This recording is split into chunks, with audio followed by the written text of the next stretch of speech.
पहला पाठ राजाओं 8 वचन 22 से 23, वचन 27 से 30। इसके बाद सुलेमान इस्राएल के समस्त समुदाय के सम्मुख ईश्वर की वेदी के सामने खड़ा हो गया और आकाश की ओर हाथ उठाकर बोला, प्रभु इस्राएल के ईश्वर, न तो ऊपर स्वर्ग में और न नीचे पृथ्वी पर तेरे सदृश कोई ईश्वर है।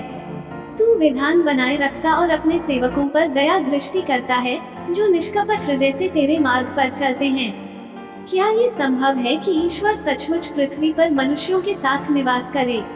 आकाश तथा समस्त ब्रह्मांड में भी तू नहीं समा सकता, तो इस मंदिर की क्या, जिसे मैंने तेरे लिए बनवाया है। प्रभु मेरे ईश्वर, अपने सेवक की प्रार्थना तथा अनुनय पर ध्यान दे। आज अपने सेवक की पुकार तथा विनती सुनने की कृपा कर। तेरी कृपा दृष्टि दिन रात इस मंदिर पर बनी रहे, इस स्थान पर जिसके विषय में तूने कहा कि मेरा नाम यहाँ विद्यमान रहेगा। तेरा सेवक यहाँ जो प्रार्थना करेगा, उसे सुनने की कृपा कर। जब इस स्थान पर तेरा सेवक और इस्राएल की समस्त प्रजा प्रार्थना करेगी, तो उनका निवेदन स्वीकार करने की कृपा कर। तू अपने स्वर्गिक निवास स्थान से उनकी प्रार्थना सुन और उन्हें क्षमा प्रदान कर। सुसमाचार मार्कुस 7 वचन 1 से 13। फरीसी और यरूशलेम से आए हुए कई शास्त्री ईसा के पास इकट्ठे हो गए। वे ये देख रहे थे कि उनके शिष्य अशुद्ध यानी बिना धोए हाथों से रोटी खा रहे हैं। पुरखों की परंपरा के अनुसार फरीसी और सभी यहूदी बिना हाथ धोए भोजन नहीं करते।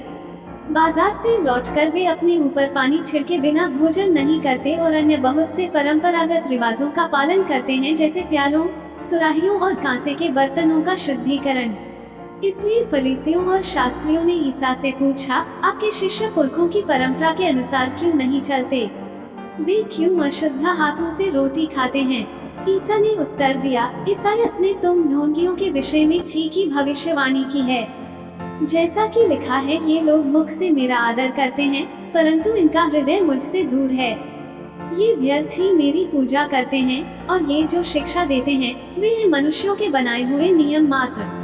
तुम लोग मनुष्यों की चलाई हुई परंपरा बनाए रखने के लिए ईश्वर की आज्ञा टालते हो। ईसा ने उनसे कहा, तुम लोग अपनी ही परंपरा का पालन करने के लिए ईश्वर की आज्ञा रद्द करते हो, क्योंकि मूसा ने कहा, अपने पिता और अपनी माता का आदर करो, और जो अपने पिता या अपनी माता को शाप दे, उसे प्राणदंड दिया जाए। परंतु तुम लोग यह मानते हो कि यदि कोई अपने पिता या अपनी माता से कहे, आपको मुझसे जो लाभ हो सकता था वो कुर्बान अर्थात ईश्वर को अर्पित है, तो उस समय से वह अपने पिता या अपनी माता के लिए कुछ नहीं कर सकता है। इस तरह तुम लोग अपनी परंपरा के नाम पर, जिसे तुम बनाए रखते हो, ईश्वर का वचन रद्द करते हो और इस प्रकार के और भी बहुत से काम करते रहते हो। मनन चिंतन। सुसमाचार हमें ये समझने में मदद करता है कि यीशु का अनुसरण करने का क्या अर्थ है।